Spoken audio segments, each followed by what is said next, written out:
ভাই এবং বোনেরা, এই দেখেন চমৎকার একটি দৃশ্য।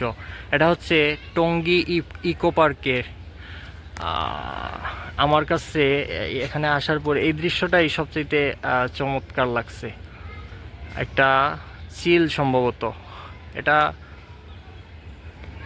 বয়স আসলে বলতে পারি না কীরকম বয়স, এটা যাচ্ছেও না। এটা কিন্তু মুক্ত, কিন্তু যাচ্ছে না।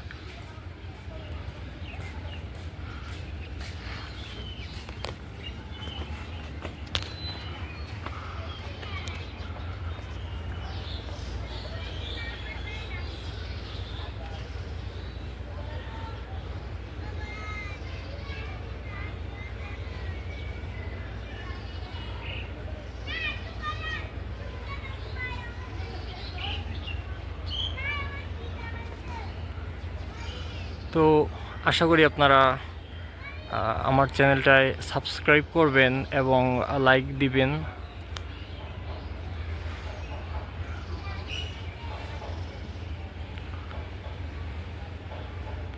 আপনাদের কোনো মতামত থাকলে আপনারা কমেন্টস করে জানাতে পারেন। ধন্যবাদ সবাইকে।